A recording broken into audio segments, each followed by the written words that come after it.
Ok, muy buenas noches. Clase de Zohar, Parashat Hayei Sarah. La porción de esta semana es bastante especial. Sabemos que la energía de cada semana es particular y que no hay dos parashot, tanto de la Torah, igual a la otra, porque no hay dos semanas del año y de la vida que sean igual una a la otra. Pero esta específicamente tiene una serie de secretos y de revelaciones que hacen mucho hacia dónde vamos espiritualmente. Sobre todo en esta nueva era de la que todo el mundo está hablando. La porción se llama Hayei Sarah, la vida de Sara. ¿Y cómo empieza? Empieza diciendo que Sara se muere. En realidad, Sara murió al final de la parashá pasada, al final de la porción de Vaerá. Sara muere. Y la porción de esta semana, y no muere de una forma, digamos, muy común. ¿Qué quiero decir con esto? Sara decide morirse el mismo día en que Abraham está siendo probado en este evento que conocemos como Akedat Isaac, la atadura de Isaac. En la porción de la semana pasada, Dios se le aparece a Abraham y le dice: quiero que sacrifiques a tu hijo. Y más allá de todas las historias o de cómo ¿cómo se dice? To depict, the picture. De la forma como está, de cómo está pintado el escenario cuando uno ve una película o una cosa así, porque hay una parte del texto en donde Isaac le dice al padre: papá, le dice, hay un altar y está el fuego y esto, ¿y dónde está el cordero que vamos a sacrificar? Y pareciera ser que este Isaac es un nene chiquito que el padre lo lleva engañado Y sabemos que Isaac en ese momento tenía 37 años de edad y que su padre tenía 136 años. Es decir que si seguramente Isaac hubiera querido resistirse a ser sacrificado, seguramente hubiera tenido la fuerza para defenderse. Pero sabemos que en ese momento, y tal vez, vamos a volver, porque en la clase de la semana pasada nos enfocamos más en el sentido esotérico de la porción en general. Hacia el final de la clase pasada, y voy a ir hacia atrás porque hay una lección que es muy especial respecto a la Akedat. Akedat es esa atadura, ¿sí? Lo que generalmente se conoce en las religiones como el sacrificio de Isaac. Dentro de la Torá nunca es llamado el sacrificio de Isaac, porque primero que nada nunca fue sacrificado, pero lo que se hizo en ese día es que fue atado. Nosotros sabemos que Abraham representaba la columna derecha, la energía de Gesed, de misericordia, y su hijo Isaac era la Merkabá o el canal de la energía de Geburá, ¿sí? Todo lo que tiene que ver con juicio severo y el deseo de recibir egoísta. La energía de Gesed es el deseo de impartir sin ningún tipo de agenda. La energía de Geburá es el deseo de recibir con una sola agenda, que es para sí mismo. Y estos dos patriarcas entendían que había que crear un balance entre los dos, o no iba a haber descendencia en el árbol de la vida. Ellos sabían que las sefirot, las las chakras de columna central no tienen vida propia, sino que son un subproducto de la perfecta armonización de las columnas.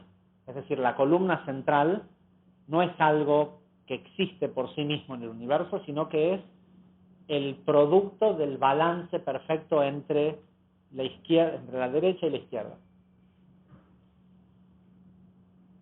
Tan es así que en el momento de la aquedad, de la atadura de Isaac, y de esto se trata, y es la gran diferencia que hay entre el estudio de la Kabbalah y la mayoría de las otras espiritualidades del mundo, es que la Kabbalah no dice tenés que deshacerte del deseo, porque deshacerse del deseo es deshacerse de la esencia del ser humano. Kabbalah dice tenés que atar el deseo. No se trataba de matar a Isaac por ser deseo egoísta, se trataba de controlarlo, de tomar control sobre ese deseo, no de eliminarlo, sino de lograr utilizarlo para el beneficio del crecimiento espiritual de la persona. Y de eso se trata aprender Kabbalah. Cuando decíamos la semana pasada que el gran problema que nosotros tenemos es que tratamos de cambiar nuestras acciones y no nos damos cuenta que las acciones son reflejos, son sombras, no son causas. Las acciones, sí, se convierten en la causa del próximo caos o del próximo beneficio que vas a recibir originado por esa acción, pero la acción no es la causa. La causa es el intelecto que te lleva a hacer esa acción. Y el intelecto es qué deseas, qué es lo que querés. No existe la acción sin deseo previo. Si no tenés ganas de, aunque sea levantarte e ir al baño, no te levantás de la cama a la mañana. El ser humano y todo este universo funciona por la base del deseo. Y cuanto más grande es el deseo que tiene el individuo de esta creación, más movimiento demuestra. No es que la roca no tiene vida. La roca tiene vida, pero tiene un deseo muy pequeño. Por eso se mueve, pero muy poco.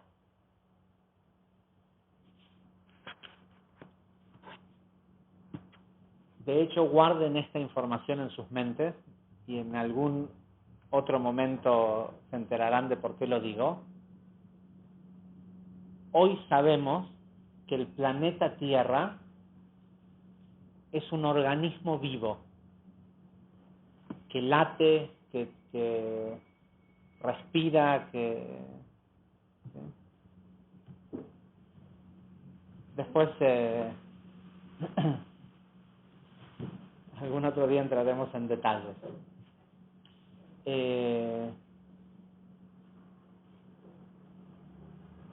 Y los que están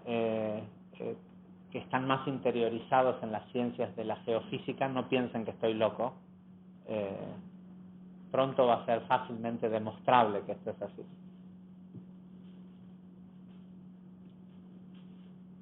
El deseo genera movimiento.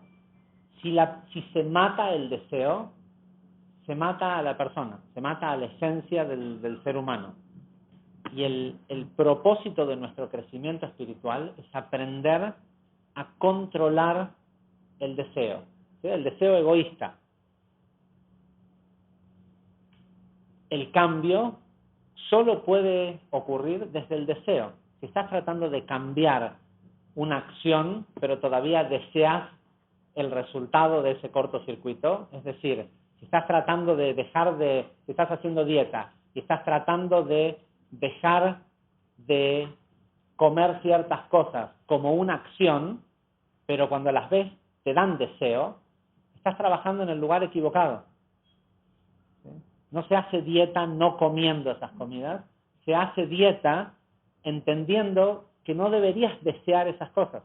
O sea, el trabajo tiene que estar en poder discernir entre el bien y el mal y no desear el mal para uno mismo. Que ese bien o ese mal es absolutamente individual para cada uno de nosotros. No hay parámetro general de lo que está bien y lo que está mal. Siempre me acuerdo de cuando digo esto, porque la gente dice, no, pero hay ciertas cosas de la salud y esto y lo otro. Hubo un gran cabalista que era conocido, el sobrenombre que tenía era el Baba Sali, Rabbi Itzhak Abu Hatzira. Fue un cabalista marroquí que vivió hasta no hace muchos años, habrá muerto hace 20 años atrás, y vivió hasta los 104 años, una cosa así. Y una vez una persona lo vino a visitar, porque la gente hacía filas para ir a verlo, para aquellos que conocen un poco más de la sinagoga del Ari en Sfat era inaccesible hasta que el Baba Sali la limpió para que la gente pueda entrar era un lugar que tenía tanta energía que le hacía mal a la gente entrar.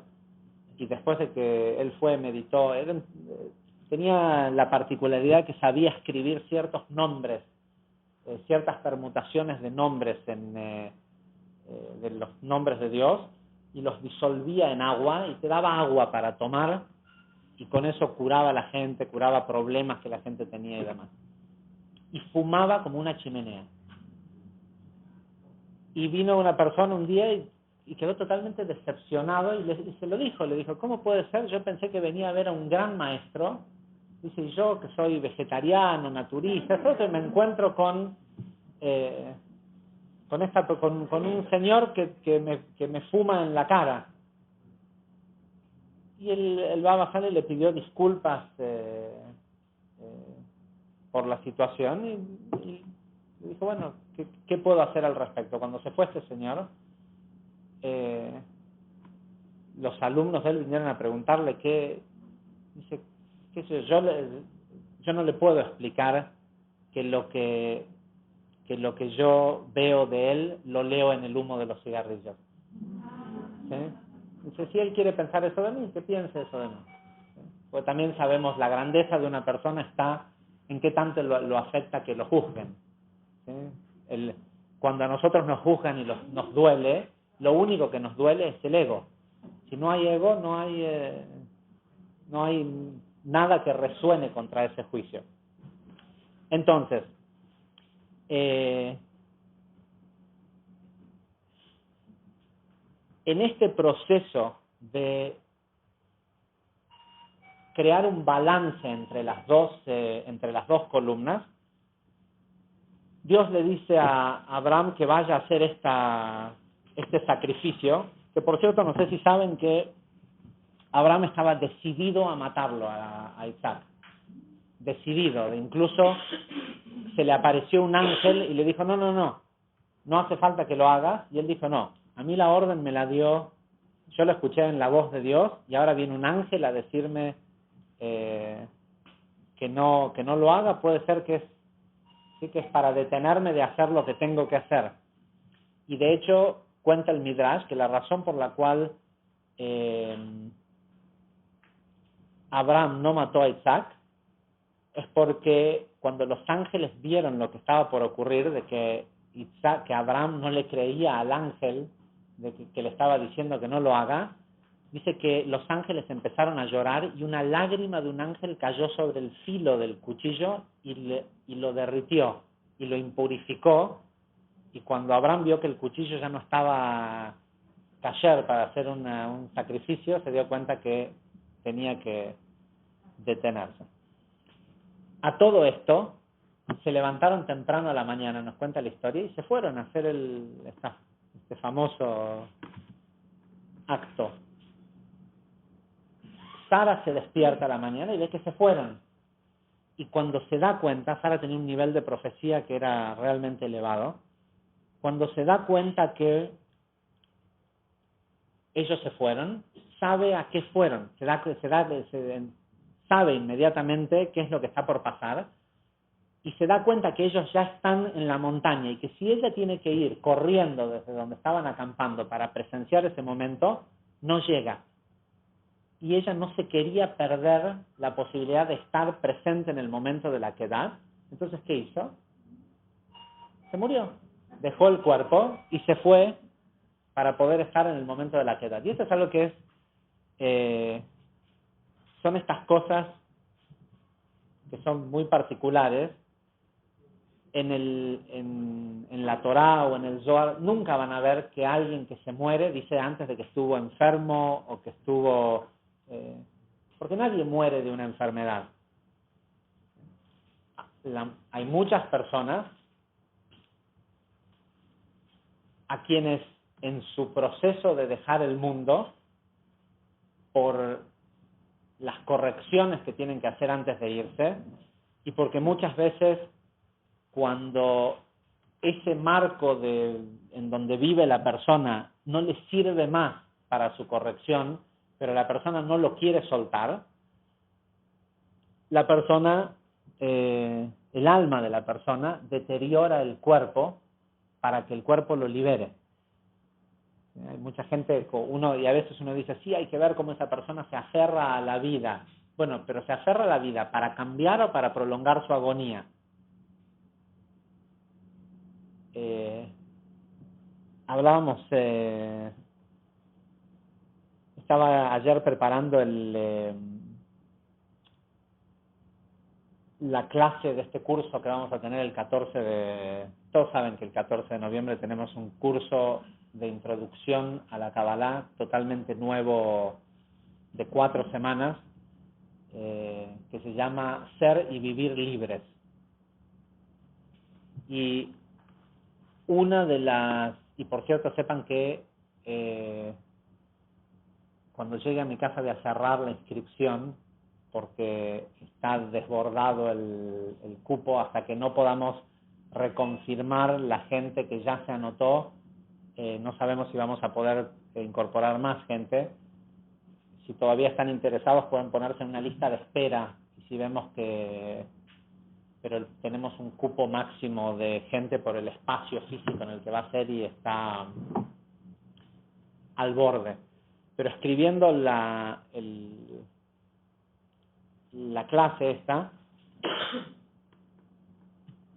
se me vino a la mente, conozco varias personas, por lo menos 2, que son amigos, gente muy cercana, que tuvieron experiencias de, ¿cómo se dice? Out of body experience.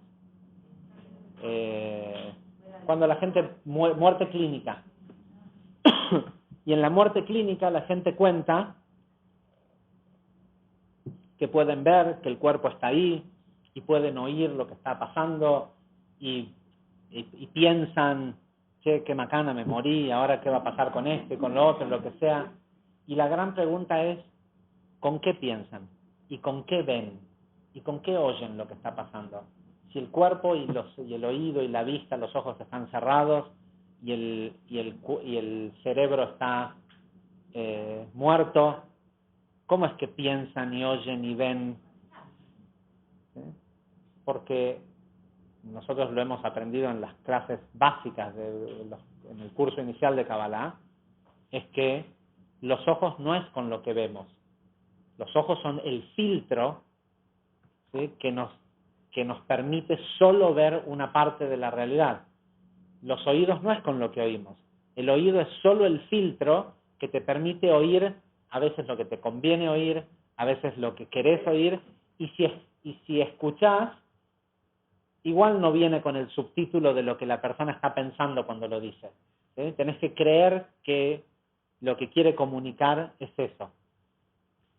Y más aún pensar cómo es que la persona está viendo su cuerpo muerto en la camilla y piensa. Si el cerebro está ahí adentro, ¿pensamos con el cerebro? Pero tenemos, ¿no?, toda una altamente desarrollada ciencia médica que nos dice que es el cerebro y que es esto y que el otro. Y todavía hoy no he visto a nadie que cuando se refiere a sí mismo dice porque yo. La gente dice porque yo. ¿Sí? ¿Dónde se pone la mano? Siempre en el pecho. ¿Por qué la gente no dice porque yo? Porque sabemos que en el plexo solar es donde donde está el alma de la persona, y el alma ve, escucha, siente, huele, todo sin necesidad del cuerpo. y cuando el cuerpo se convierte en un estorbo, nuestro alma también se deshace de él. Y Sara decidió en este día deshacerse de su cuerpo para ir a estar presente en ese momento. Y lo que nosotros queremos saber es cuál es el beneficio que tiene esto hoy en nuestra vida. Esta energía que dejó impregnada. Sabemos que cada vez que aparece en la Torá la muerte de un tzadik, y en este caso en esta parashá tenemos la muerte de Sara y la muerte de Abraham. Y la parashá se llama la vida de Sara. Sabemos que cada vez que aparece en la Torá la muerte de un tzadik, leer sobre esta muerte nos purifica. Ya lo hemos explicado en los días de las Ilulot de los tzadikim, que la energía que ellos dejan el día en que se van del mundo deja un beacon, ¿cómo se dice? Un faro de luz que atraviesa el espiral del tiempo. Y todos los años cuando o llegamos a la lectura donde se lee la muerte de estas personas o el día preciso en el que ocurrió, volvemos a pasar por ese lugar en donde la luz, porque el día que muere una persona o que se va del cuerpo, en ese día de, entre comillas, su juicio final, es el día en el que todo lo oculto de la persona se revela.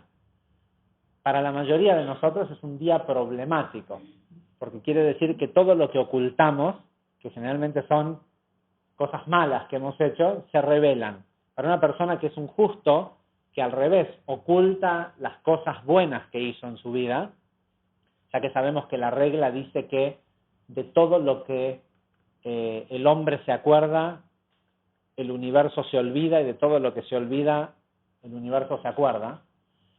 Por eso cuando haces algo positivo tenés que tratar de olvidarte lo antes posible de que lo hiciste y no que no te produzca ego. De hecho, esa es una de los parámetros para saber si las acciones que haces son espirituales, porque mucha gente cree que simplemente que es una fórmula. Hacer obras de caridad es un acto espiritual. Tal vez ayuda a alguna persona o a alguien o a una institución, pero ¿es bueno para vos? ¿Es solo bueno para vos si te sirve en tu crecimiento espiritual? ¿Cómo sabes si te sirve? Es muy simple. Cuando una acción espiritual te ayuda, disminuye tu ego. ¿Sí? Porque la principal clipá que se creó para ocultar al alma de la persona, el principal deseo de recibir que fue creado para crear este mundo es el ego. Entonces, cuando haces una acción espiritual, si esa acción es verdaderamente espiritual, debería de hacerte bajar y no sentirte lo importante que sos porque ayudaste a alguien o hiciste algo. Es un buen parámetro para medir dónde está nuestra conciencia, si acompaña o no las acciones.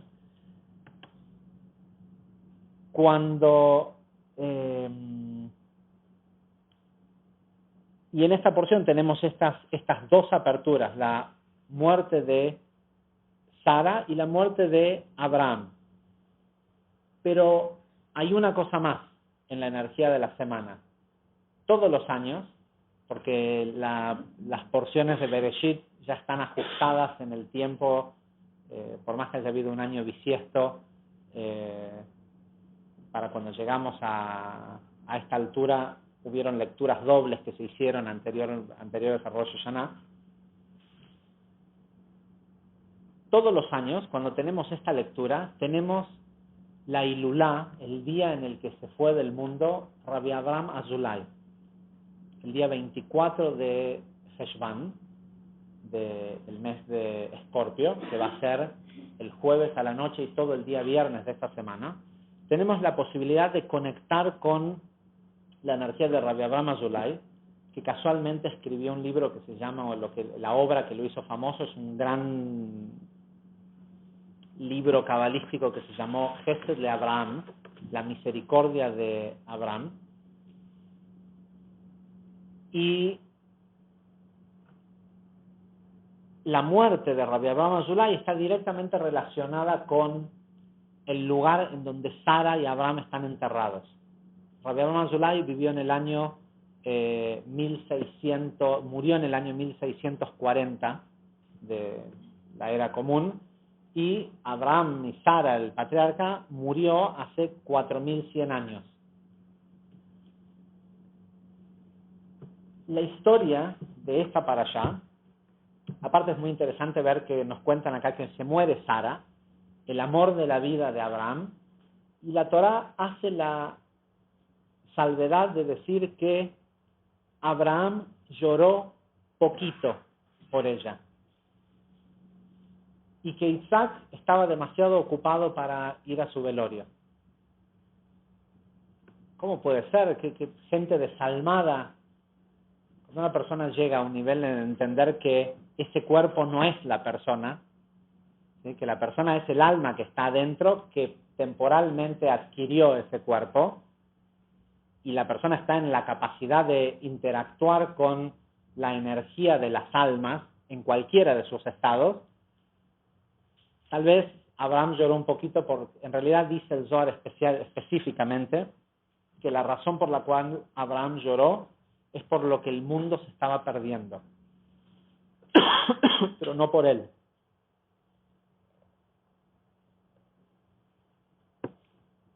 Entonces,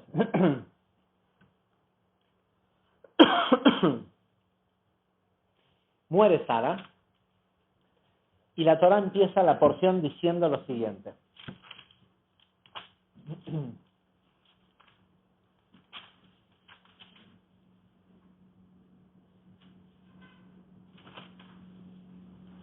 Les voy a leer la traducción al español que tiene este libro, que se supone que es de alta reputación en su forma de traducir del hebreo al español la Torá. La primera frase, el versículo 1, en la traducción dice: Sara vivió 127 años. Fin del versículo 1. En hebreo, y por eso es increíble que todavía hoy hay gente que lee la Torá y queda conforme con lo que dice sin entender el significado esotérico que tiene.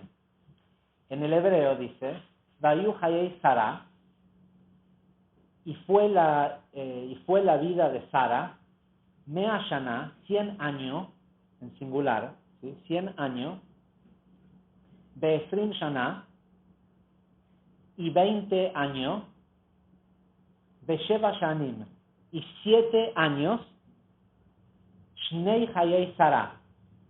Literalmente lo que dice en hebreo dice: y fue la vida de Sara 100 años, y 20 años, y 7 años, 2 vidas.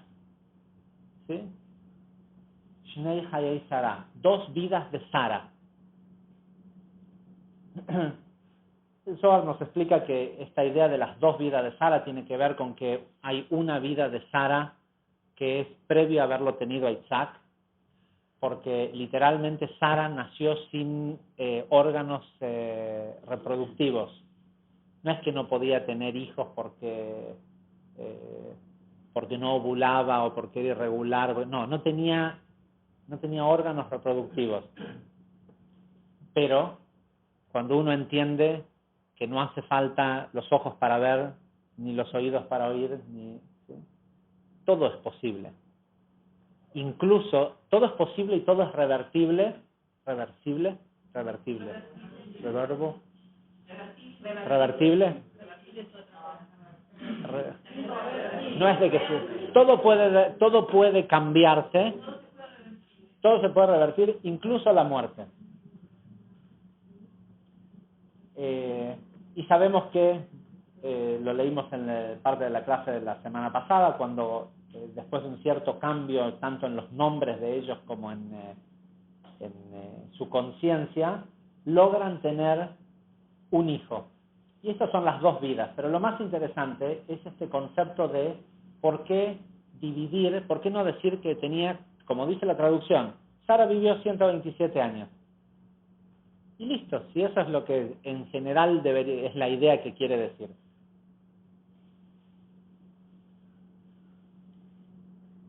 Primero que nada, el Zohar nos dice que la razón por la cual está dividida así es para hacernos ver quién era Sara, ¿sí? ¿Cuál es la grandeza de Sara?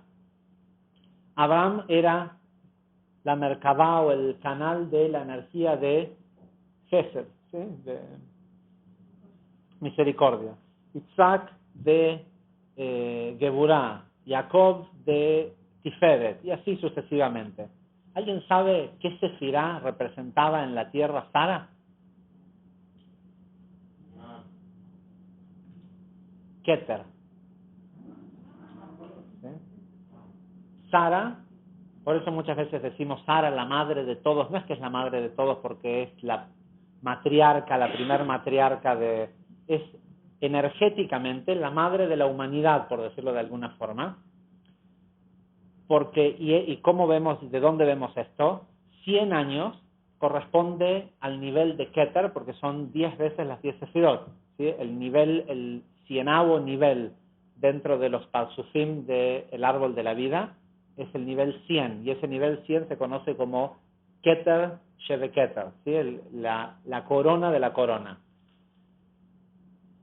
Pero no solo representaba el nivel de Keter, sino que representaba Jochma y Binah de Keter, por eso 20 años, 10 y 10, ¿sí? Porque Jochma y Binah siempre van juntos, y 7, porque también representaba las 7 sefirot de Gesed a Malhut de Keter, ¿sí? La totalidad de la sefirá de Keter era esta mujer. De hecho, sabemos que el Zohar dice que ella era eso que se habla de la presencia divina en la tierra, de la Shekhinah. Mientras ella estaba viva, reposaba sobre ella. Por eso es que cuando fueron a Egipto, después de hacía 80 años que estaban casados, Abraham y Sara, cuando entraron a Egipto, la Torá dice, y entraron a Egipto y Abraham vio que Sara era bella. Y la razón por la cual vio que era bella es porque como en Egipto no entra la Shekhinah, era la primera vez que Abraham le podía verla como ser humano, verle su aspecto físico, porque en todo otro momento, desde que la había conocido hasta ese día, lo único que Abraham podía ver de Sara era el brillo de la Shekhinah, de esta presencia divina.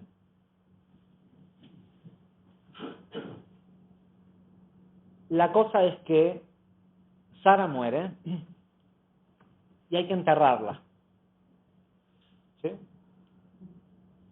Y bueno, volviendo un segundo a estos 127 años, una de las explicaciones que da el Zohar respecto de esto, el versículo 21 de la porción de esta semana, dice que hace una explicación previa y dice que la razón por la cual el número 100 y el número 20 están en singular, dice 100 años, 20 años, Sheva Shanim, y 7 años, dice, es para darle importancia al número más pequeño y no a los números más grandes. Por un lado, para entender algo que vimos la semana anterior, que tiene que ver con que si bien existen niveles tras niveles tras niveles superiores a nosotros, ninguno de esos niveles funciona sin la conexión de Zeir Anpin y Malhut, de la luz y la vasija, en el nivel de las 7 sefirot más bajo. ¿Sí? De hecho, en el Zohar de la semana pasada había una sección que dice que hablaba sobre la unión de pareja, las relaciones sexuales en una pareja, cuando que dice que esta sección específica del Zohar decía que toda corrección que se viene a hacer al mundo, por pequeña que sea, tiene algún aspecto, tiene alguna relación de corregir la unión de Zeranpin y Malhut, ¿sí? De las 6 sefirot de Geset a Yesod con Malhut. Sabemos que las 6 sefirot corresponden a la energía masculina y Malhut corresponde a la energía femenina. Y decía y daba como el máximo de los ejemplos una unión sexual entre un hombre y una mujer, diciendo que el propósito, que todo depende de la conciencia con la que se lo hace, y que el nivel de conciencia con la que la persona tendría que tener relaciones es con el de pedir dos cosas, pues una u otra o las dos. Una es para solicitar almas que bajen al mundo, es decir, para concebir un hijo, y otra es para solicitar conciencias maduras. ¿Sí? La maduración, nos decía el Zohar en la sección de la semana pasada, una de las formas de adquirir crecimiento intelectual es a través del sexo. Y obviamente, ¿por qué? Porque es el momento en donde suele ser más difícil no ser egoísta. Porque es un momento de conexión espiritual entre las energías masculinas y femeninas, pero ocurre a través del instrumento que es el cuerpo, y el cuerpo es puro deseo de recibir placer para sí mismo.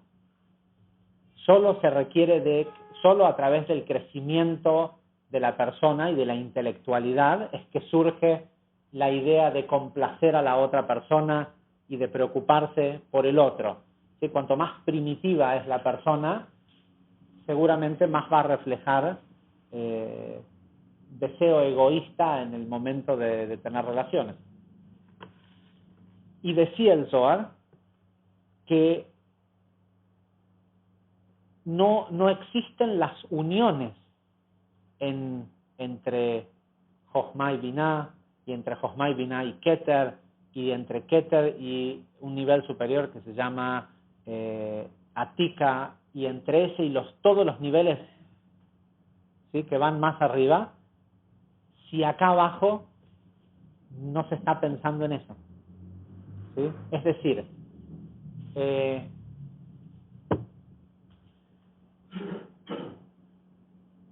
respecto a mi deseo de tomar este café, yo soy femenino y el café es masculino. ¿Sí? Más allá de que el café en este vaso es masculino y la taza es femenino, ¿sí? Porque hay una vasija y algo que lo llena, una luz o una satisfacción que lo llena. Respecto a mi deseo de tomar café, el café es Zeirampin y yo soy Malhut. Y yo puedo tomar café tranquilamente sin nunca pensar en eso, ¿sí? Y no pensar en que tomar café puede ser un sublime acto espiritual. Y esa es la gran diferencia que hay entre estudiar espiritualidad y ser espiritual.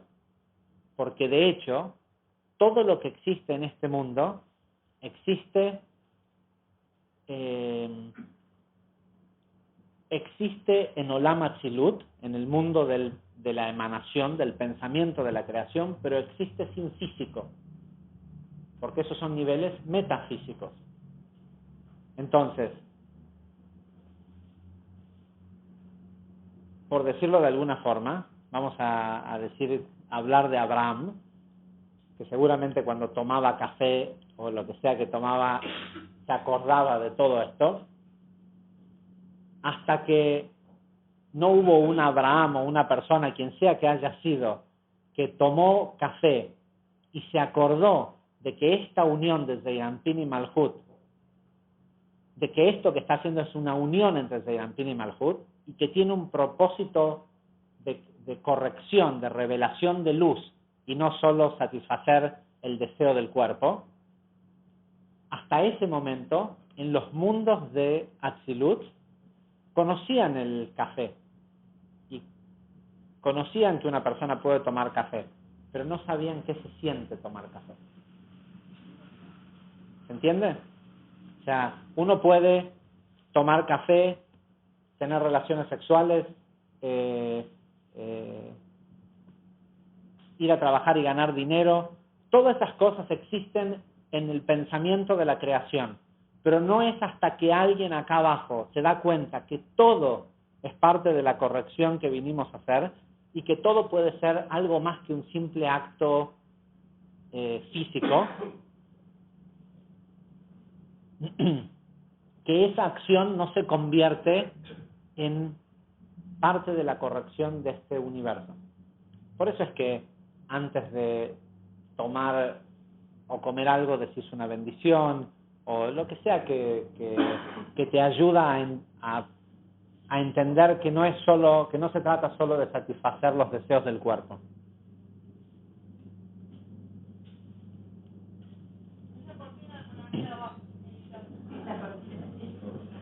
Entonces,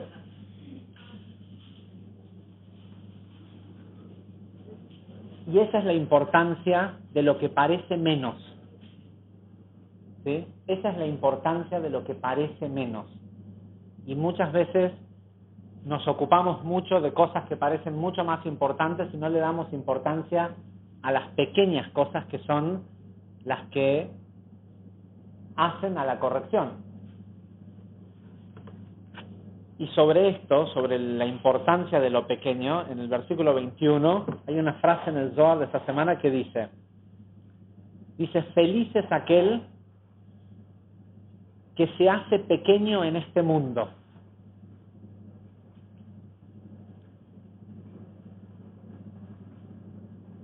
Qué grandioso y alto es él en el mundo eterno.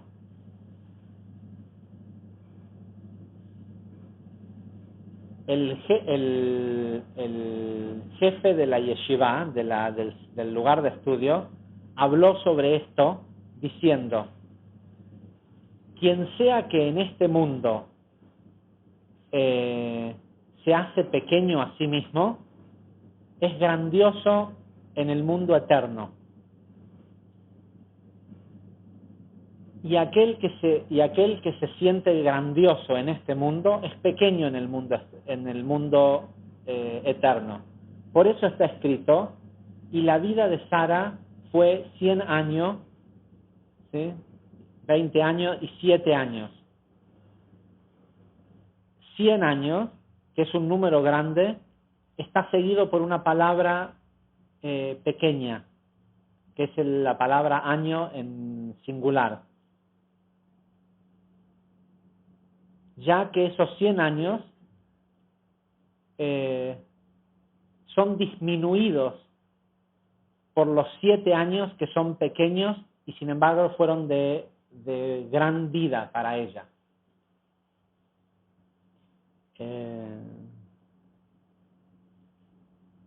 Y sabemos esto, dice, porque está acompañado por una palabra grande que es años. Ven y mira.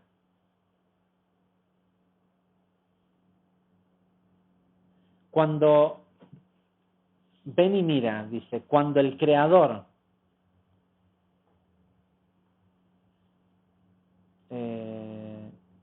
cuando. Dice, solo cuando la persona se hace pequeña, el Creador lo hace grandioso.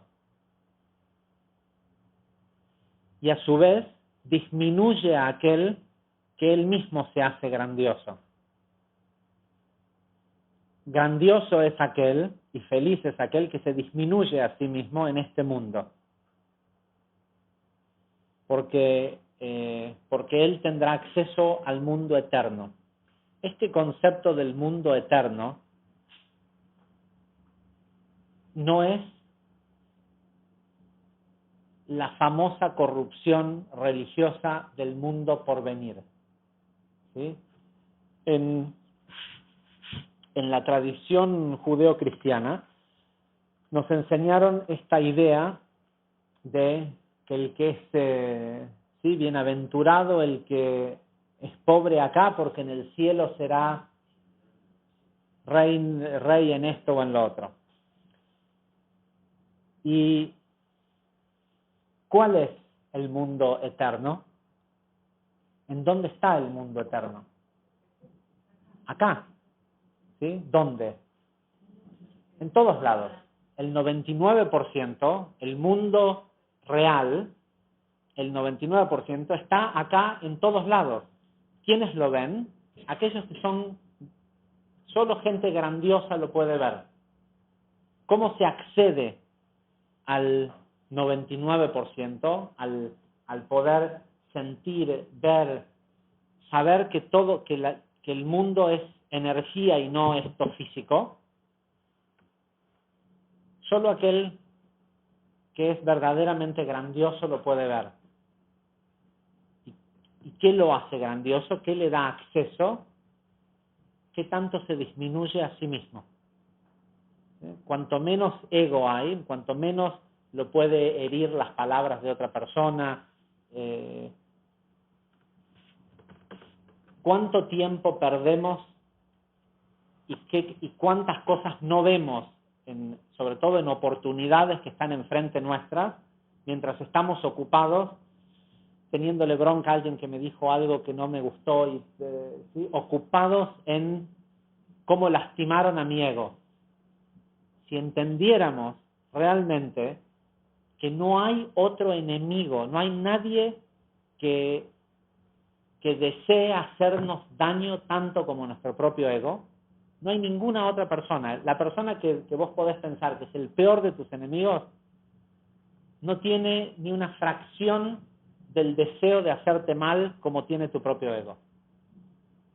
Y sin embargo lo abrazamos y lo atesoramos. ¿Por qué? Porque es el único que piensa en mí. Es el único que me cuida, que se preocupa de que yo reciba placer, de que las cosas que yo quiero las tenga. Entonces, vamos a... y tal vez está bueno volver a donde habíamos empezado con la Akedah, porque había una razón por la cual había vuelto hacia atrás. Ya la vamos a enterrar, ¿no?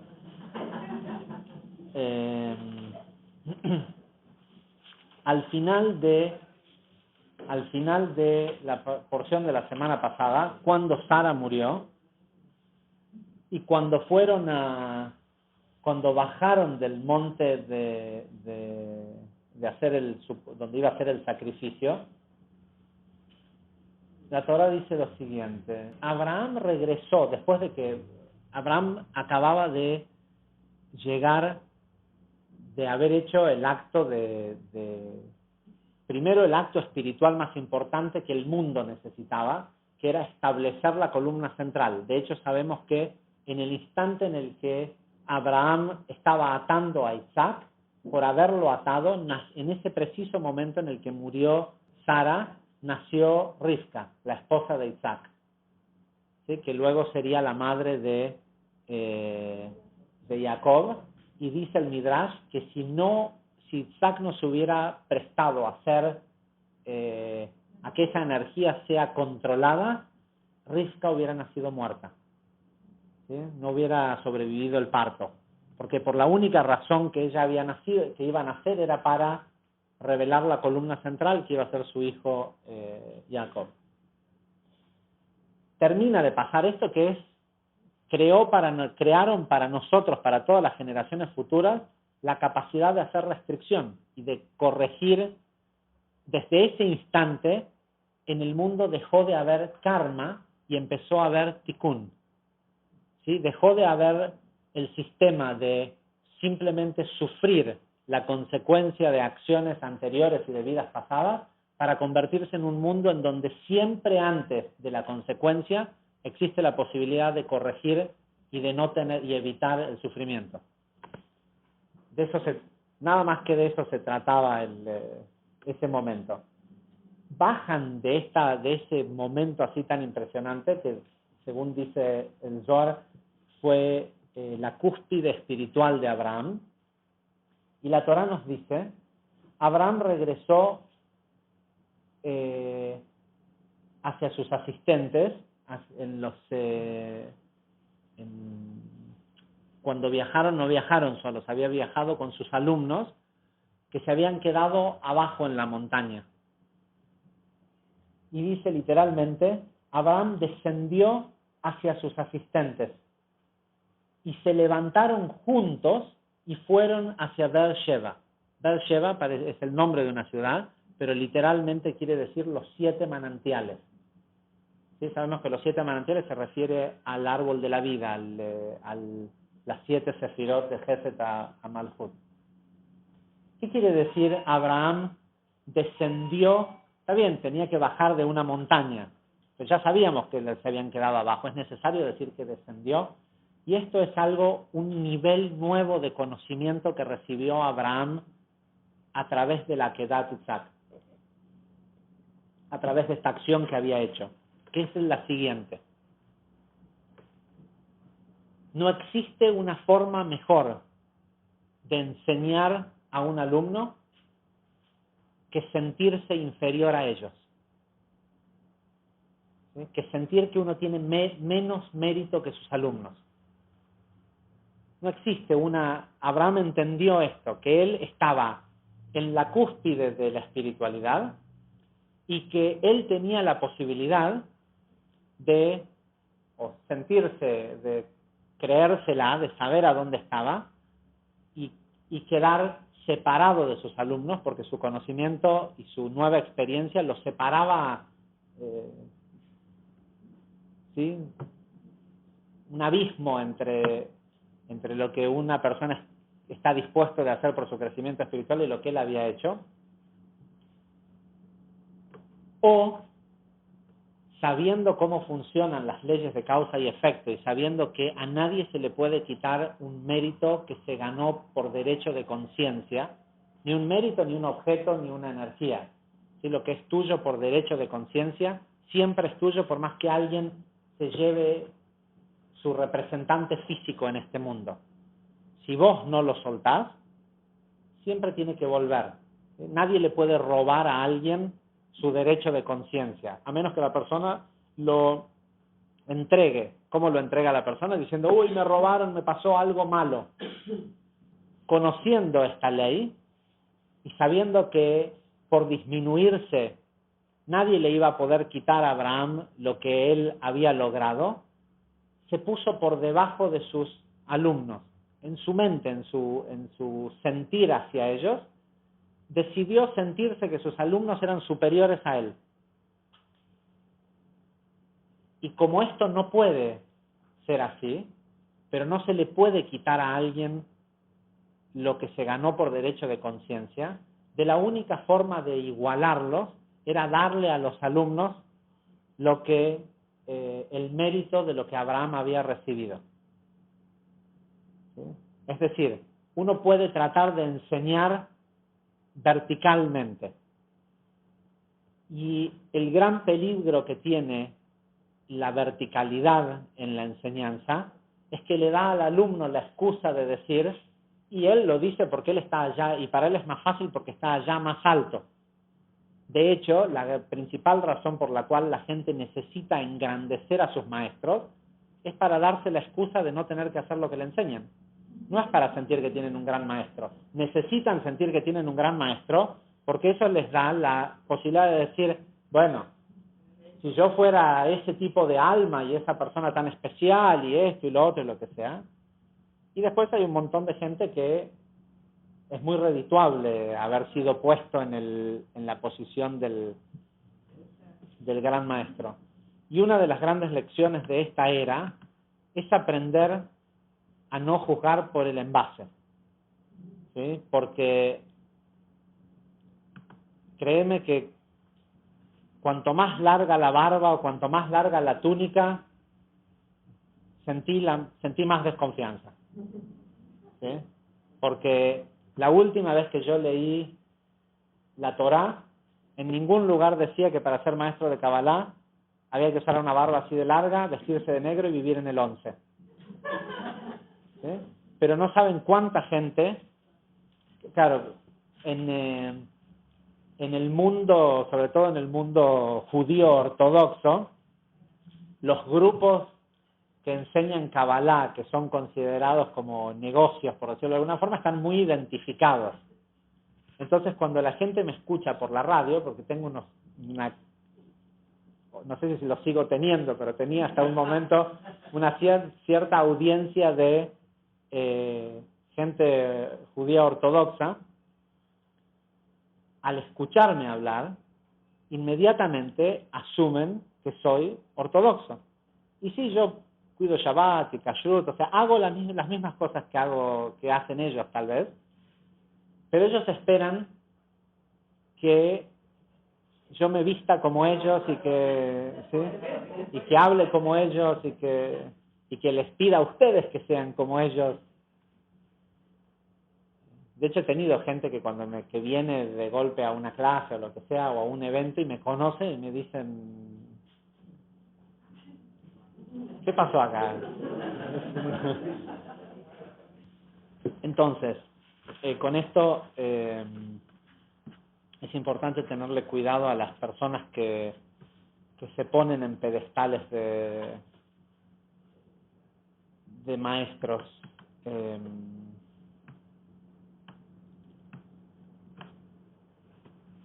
Vamos a enterrar a Sara.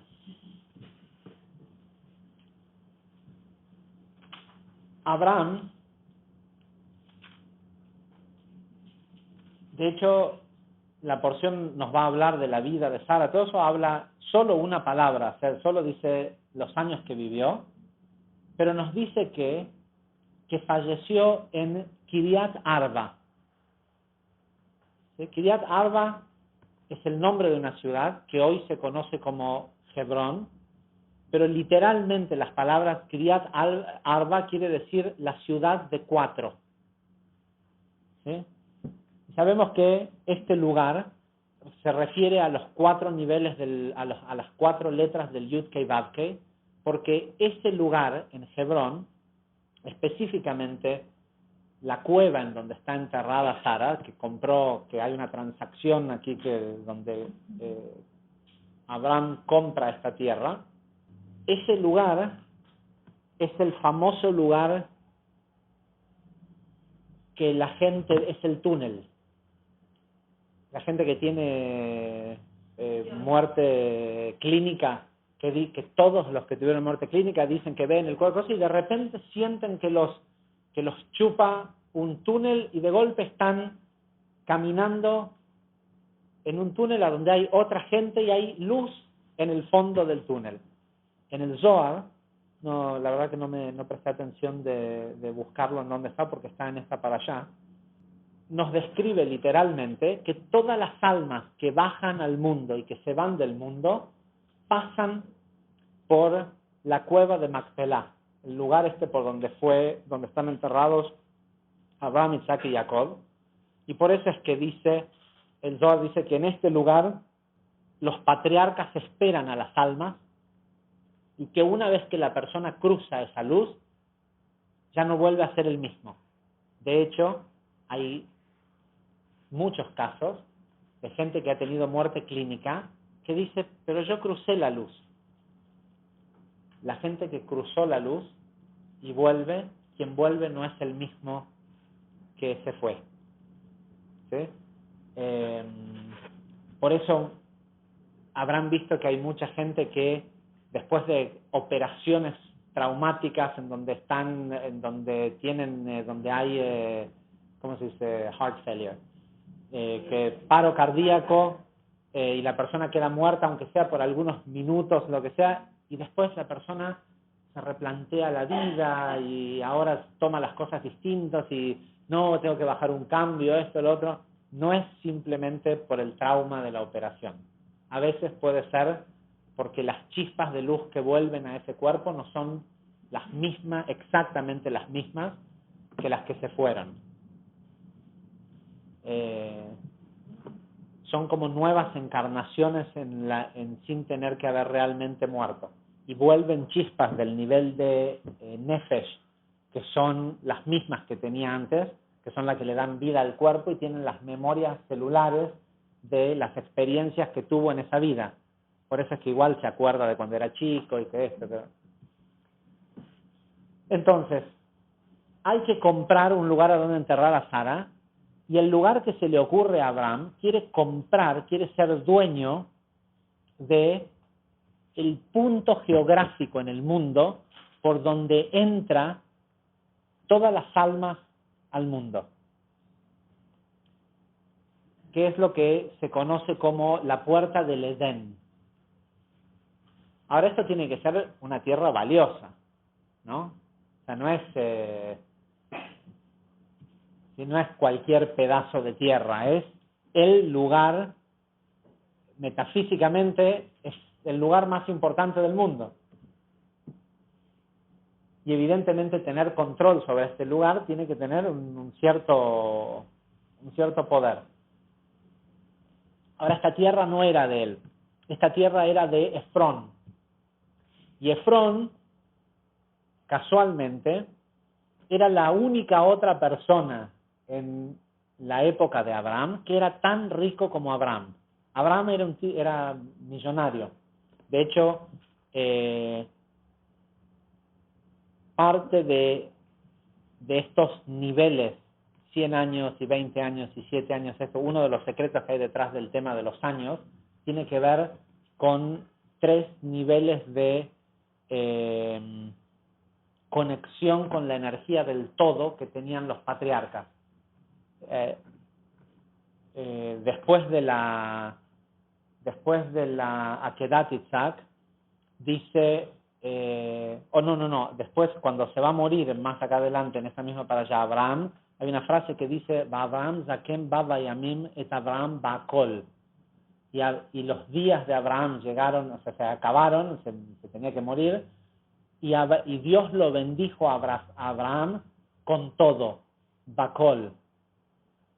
Sabemos también que Abraham tuvo una hija, que su nombre era Bacol, pero una hija mujer, que no era hija de Sara, pero que estaba viva mientras Sara, o sea, que ya había nacido cuando Sara todavía vivía.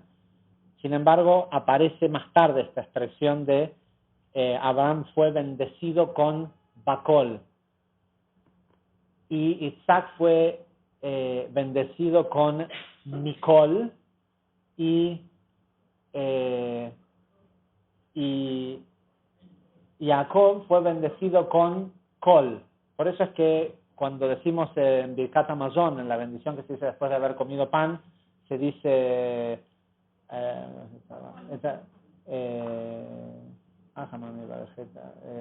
que nos bendigas como bendeciste a nuestros patriarcas, Abraham, Isaac, Jacob, Baakol, Mikol, Kol.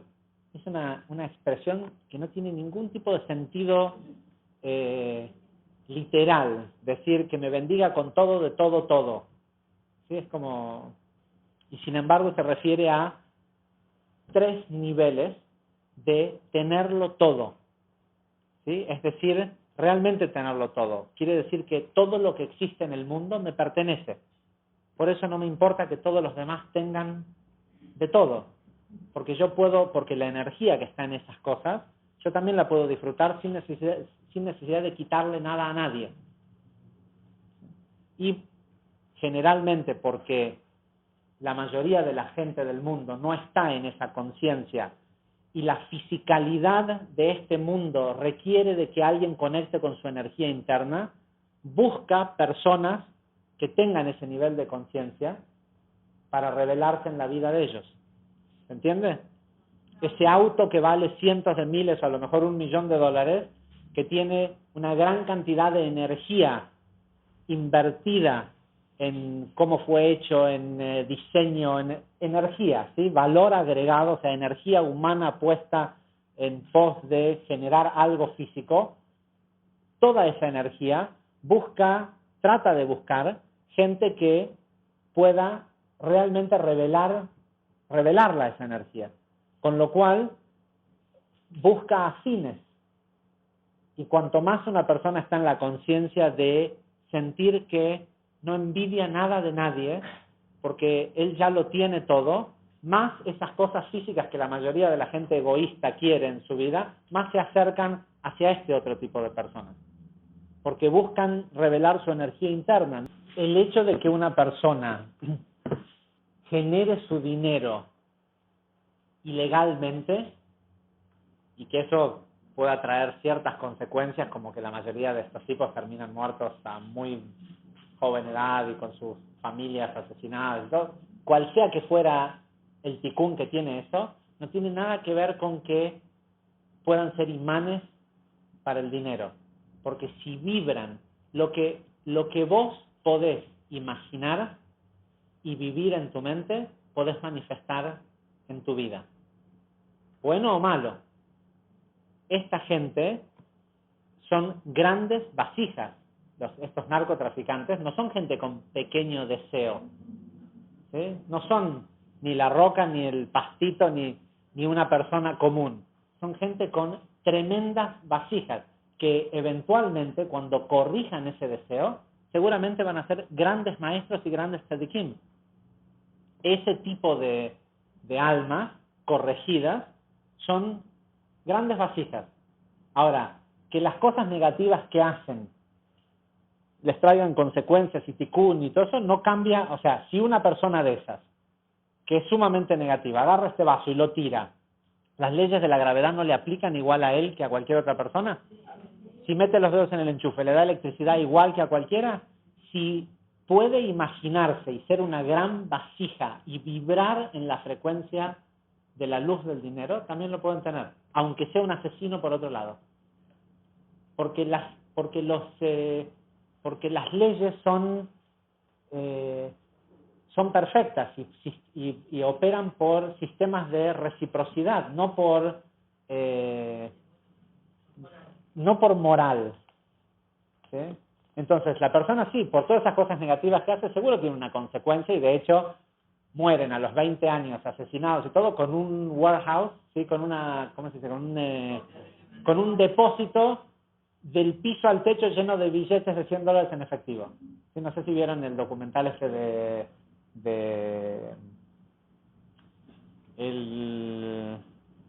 están pasando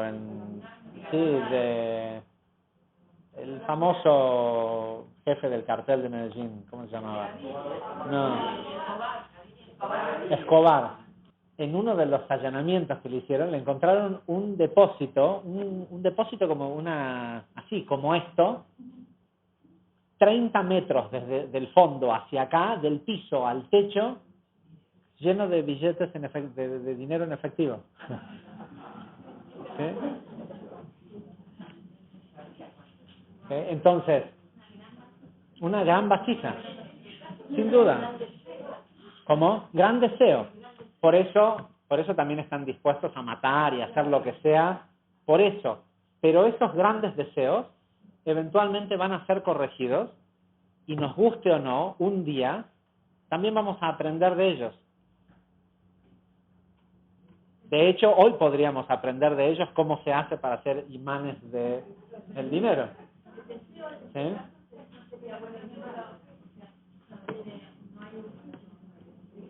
No, esta es una muy buena pregunta. Dice, no hay un juicio sobre el deseo. Hay un juicio constante sobre el deseo en dos aspectos. El deseo puesto en práctica genera movimiento. Y el movimiento es el iniciador de las leyes de causa y efecto en el mundo físico. Es decir, que el juicio del deseo, el de comerte esa torta, el de matar a alguien para vender drogas, o lo que sea, genera en el instante en el que llevas el deseo a una acción, genera el juicio. El juicio acaba de ser ejecutado. Ahora falta que te entreguen la sentencia, ¿sí? Que será 1 kilo más o que te siga la policía o la cárcel o lo que sea. La sentencia es otro tema, pero el juicio se disparó en el momento. Podés pedir misericordia, o sea, asumir la culpa y cambiar antes de que te entreguen el veredicto. El juicio por no hacer y no tener deseo es aún más severo. ¿Por qué? Porque es instantáneo. ¿Cuál es el juicio por no querer? No recibir, no tener. Es instantáneo. Sí, la entrega es express, delivery express, ¿sí? El no querer se paga con el peor y el más rápido de los castigos, que es en la carencia. Ok, no quiero terminar sin decir por lo menos una palabra sobre Rabbi Abraham Azulay y terminar con esto de la cueva. Resulta que Efrón no es una persona fácil con quien ir a negociar, porque él no necesita vender nada, ni no necesita el dinero, nada. Pero Abraham vio un brillo especial en esa cueva y se dio cuenta que ese es el lugar, que lo que hay en ese lugar es eso, es la entrada al jardín del Edén, o al lugar por donde entran y salen las almas de este mundo. Entonces le va a Efrón y le dice: Efrón, te quiero comprar. Y hay toda una discusión acá en la Torá sobre, en algunos momentos dice la cueva de Macpelá, y después dice las planicies de Macpelá, y después dice la cueva en las planicies de Macpelá, y hay toda una explicación de la Ari que es alucinante, pero no da el tiempo. Entonces, ¿qué le dice Efrón? Le dice: ¿cómo te voy a vender? ¿Cómo yo te voy a vender a vos un terreno? Dice: si vos sos un hombre rico, tenés tierra en cantidades, y yo también, ¿para qué hace falta que nos sentemos a negociar algo? Entonces él le dice, pero yo la quiero. Entonces Efrón le dice: bueno, si la querés, entonces yo te la regalo. Y Abraham le dice: no, yo te lo quiero pagar. Entonces, ¿qué le dice Efrón?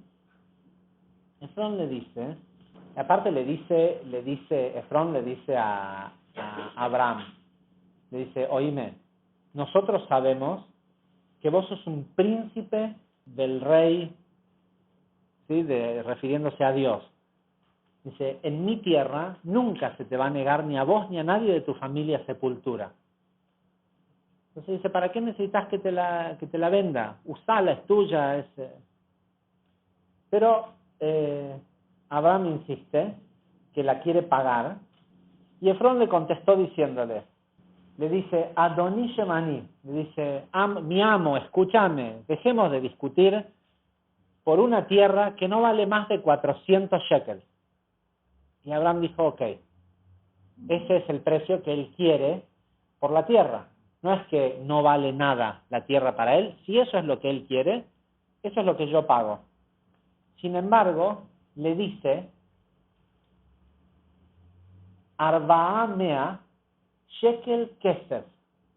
Shekel kesef era un tipo de monedas de plata que era es lo que hoy es la onza troy, ¿sí? Era la unidad de medida de dinero que en todo el mundo era reconocida con un solo valor.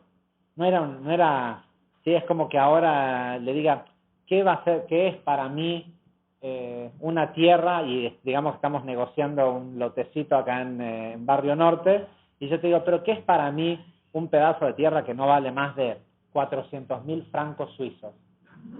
¿Sí? Entonces, evidentemente, pero está bien, ese es el valor que le dio, e inmediatamente Abraham se lo compró por ese precio. Y hay grandes discusiones en el Talmud que dicen que si Efrón le hubiera pedido a Abraham que se la devuelva, de acuerdo a la ley de la Torá, Abraham se la tendría que devolver a esta tierra, porque la ley de la Torá dice de que uno no puede comprar algo sabiendo que tiene o algo bueno, o un juicio, o un vicio oculto, que incremente o disminuya su valor más de 6 veces. ¿Sí? Yo no puedo decir, che, te compro ese vaso. Si para mí este vaso tiene un valor que es la pieza justa que a mí me está faltando para algo que vale, no sé, $1.000.000, no te puedo decir, che, ¿cuánto querés por ese vaso? Y no, te lo regalo. No, bueno, pero te lo quiero comprar. No, es preferible que lo tomes regalado, porque regalar a alguien te puede regalar lo que sea, pero si vas a comprar, si vas a hacer una transacción, la transacción tiene que ser justa. Y aparentemente, si nosotros entendemos el valor que tiene el lugar por donde es incalculable, entonces 400, el monto que hubiera dicho Efrón, si él le hubiera dicho, mirá que esta es la puerta de entrada de todas las almas al mundo, no se lo vendía. Entonces, hay dos grandes preguntas. Bueno, una es una gran lección que es a la hora de negociar. El Zohar de esta porción dice que uno nunca debe negociar algo al punto donde la otra persona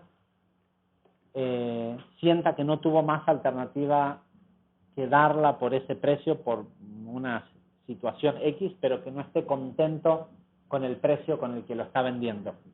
Uno no debe negociar un precio de algo al punto en donde la persona que vende, sobre todo si está vendiendo porque no tiene otra alternativa más que vender,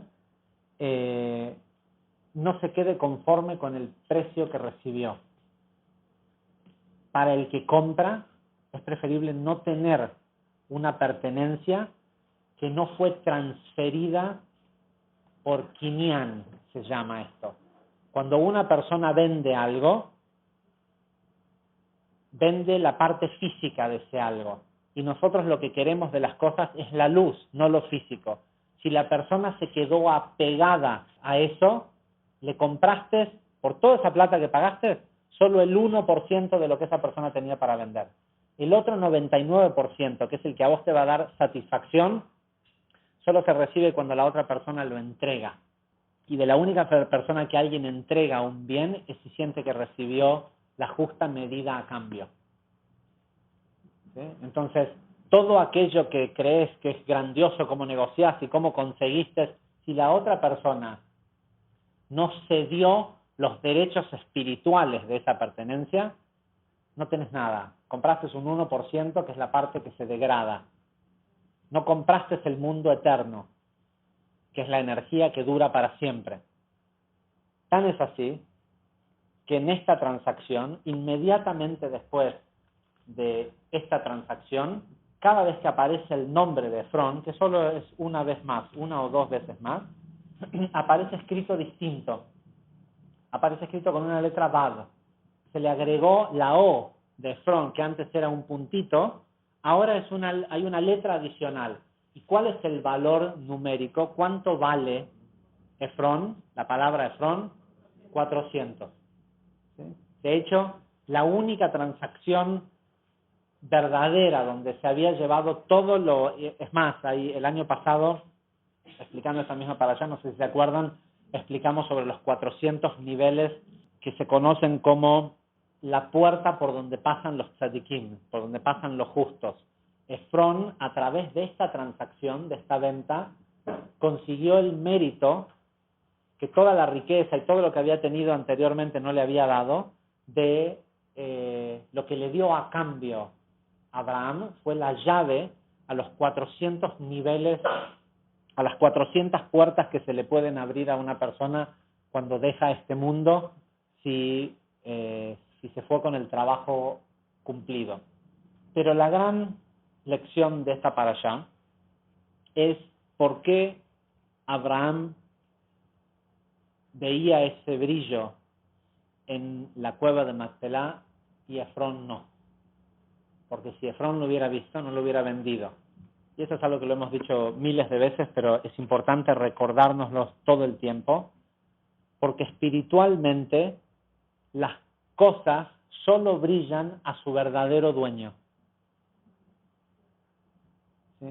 Entonces, cuando tenés esa idea de hacer ese negocio que te parece genial y todos te dicen, no, si fuera tan buen negocio otro lo hubiera hecho, o no, la verdad es que no lo veo. Claro que no lo ves, porque no es, si esa otra persona lo ve, tal vez debería ser tu socio, ¿sí? Porque sabemos que toda cosa que se manifiesta en este mundo y dura, para que dure, tiene que bajar por el proceso de la creación del mundo. La creación del mundo ocurrió desde Olam Atzilut, que es el mundo de emanación. Hubo una idea de la creación, ¿sí? Tenés la idea de que vas a abrir una sucursal fuiste de vacaciones a Brasil y de golpe te iluminaste de que querés abrir una sucursal en Brasil. Y en tu mente, toda la sucursal existe. De hecho, si no lo ves todo, si no ves el todo, tal vez no está brillando, no sos la persona que puede manifestar eso. Pero cuando es tu luz la que se puede revelar desde ese emprendimiento o desde esa persona que conociste o de lo que sea que vas a hacer en tu vida, en el momento del pensamiento ves todo. Ves la gente trabajando, la gente comprando, de qué color van a ser las paredes, dónde lo vas a construir, cómo lo vas a hacer, todo. Ahora, nadie más lo ve, solo vos lo ves. ¿Por qué? Porque está en el nivel de Olam Atzilut.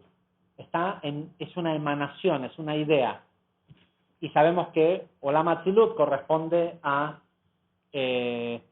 los hemisferios, a la corteza cerebral. Después tiene que pasar por Binah, que es el mundo de creación. ¿Sí? Tenés que ponerte no podés solo decirle a la gente, miren mi idea. No, te tenés que sentar a crear. ¿Sí?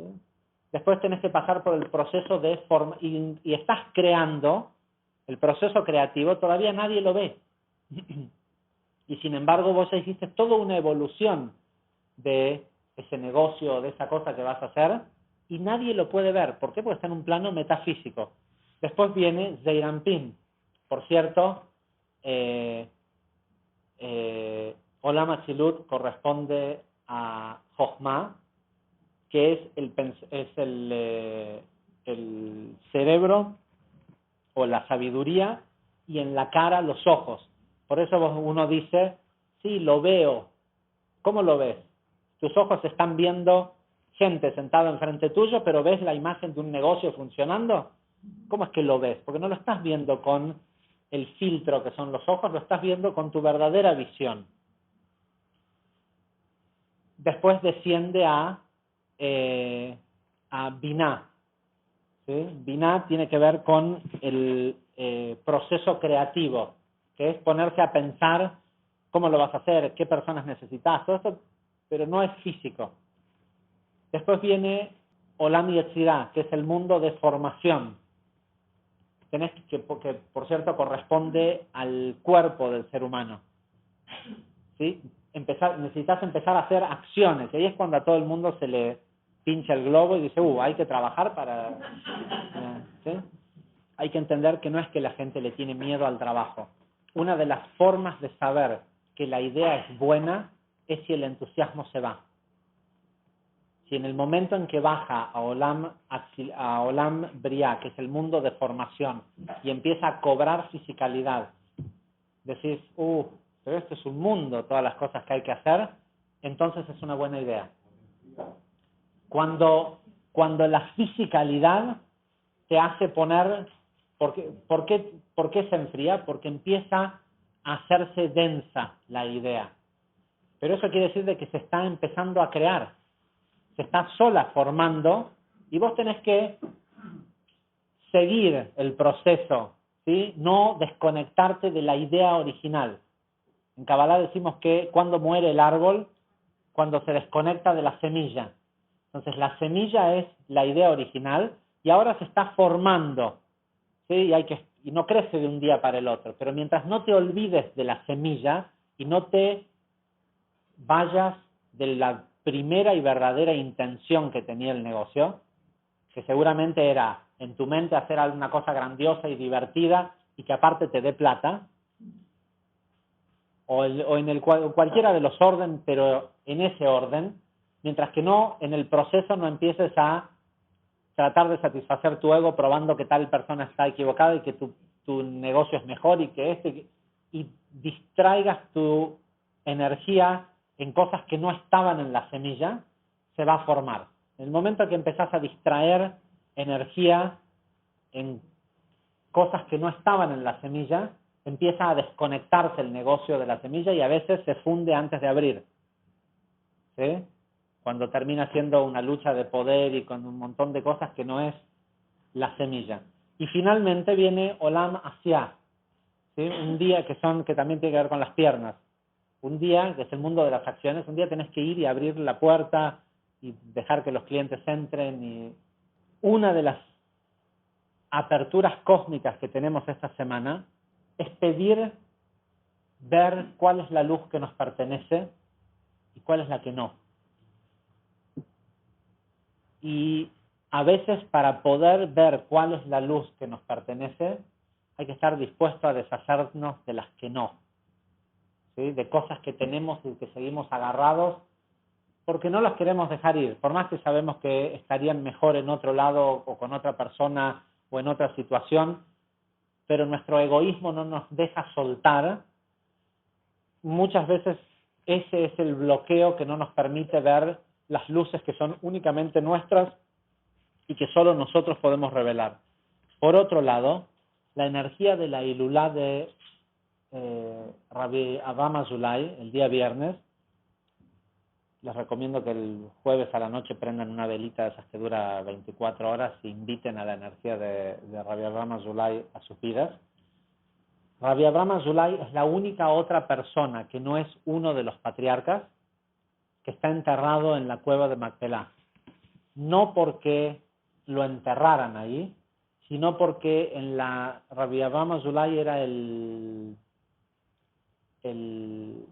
rabino jefe de Hebrón en la época en la que Israel estaba dominada por el Imperio Otomano. El regente turco fue a visitar la cueva de Macpelá porque ahí está enterrado Abraham, que es el patriarca también de todos los musulmanes, y cuando se acercó a la cueva, que hoy tiene un monumento que tapa el hueco que hay ahí, se le cayó su espada y le pidió a uno de sus sirvientes que fuera a buscar la espada y le dijeron, no, la persona que entra ahí, nadie sale vivo de ahí. ¿Por qué es que nadie sale vivo? No es que ahí hay algo que te mata, sino que la persona entra, ve toda esa luz y ¿quién quiere salir de ahí? ¿No? O sea, una vez que el alma ve la posibilidad de reconectarse con el infinito, no hay forma de que quiera volver al cuerpo. Entonces dijeron, bueno, entonces trae un judío que se meta a sacar y nadie quería hacerlo. Entonces el regente pasó un decreto que si en 3 días no entraba alguien en la cueva y le sacaba la espada, iban a empezar a tirar gente a la cueva hasta que alguien saliera con la espada. Y Rabbi Avraham Azulay se ofreció a ir a buscarla, bajó a la cueva, agarró la espada, se acercó hasta la orilla y le dio la espada al regente y se volvió caminando de vuelta hacia adentro de la cueva. Y así fue como, digamos, dejó el mundo, casualmente 6 de noviembre era en ese año, en 1643. Pero es el día 24 de Heshvan, o sea, va a ser el viernes, este viernes que viene. Y se dice que Rabbi Avraham Azulay es la única persona que pudo estar del otro lado y volver a hacer una acción física y regresar. El poder que tiene conectar con la energía de Rabbi Avraham Azulay es la de conectar con el mundo eterno. ¿sí? Abraham Azulay podía ir de un lado al otro, o sea, ir y volver sin que el cuerpo muriera. O sea, cuando necesitó volver al cuerpo, volvió al cuerpo, y cuando se tuvo que ir, lo dejó. Y Rabbi Abraham Azulay, en este libro Gesed de Abraham, hace 500 años, escribió todo lo que va a empezar a pasar a partir del año 2013. Todo esto que se habla de la nueva era y todo esto, todo está descrito en ese libro que él escribió, que se llama Gesed de Abraham. Y él es el que habla, él fue el que eliminó la prohibición del estudio de la Kabbalah. En el año 1560, él escribió un decreto rabínico que decía que a partir de ese momento la Kabbalah se tenía que enseñar a partir de los 6 años, y que el Zohar, estas literales palabras están en el Gesed de Abraham, y que el Zohar se tenía que vender en los supermercados. ¿Sí? Que no podía seguir siendo un texto exclusivo de eruditos o de grandes estudiosos. Con lo cual, Besat Hashem, esta semana tenemos esto de poder pedir, ver cuál es la luz que realmente es la que nos pertenece. Imagínense si cada persona, cada chico que entra a la universidad, que tiene que dejar la secundaria y entrar a la universidad, tuviera la capacidad de poder ver realmente qué es lo que él viene a revelar a este mundo y cuál es la carrera que tuviera que elegir, no por lo que los padres quieren o por cuál paga más, ¿sí? Sino por donde él puede revelar su luz. Y tenemos la inyección adicional de la energía de Rabbi Abraham Azulay el día viernes, para que la decisión que a lo mejor tomemos sobre cosas que tenemos que soltar y otras que tenemos que emprender, esté llena de esta energía de inmortalidad, de perpetuidad, ¿sí? Con el saber del cuidado, del cómo tenemos que manejar el proceso. Una gran oportunidad. Gracias.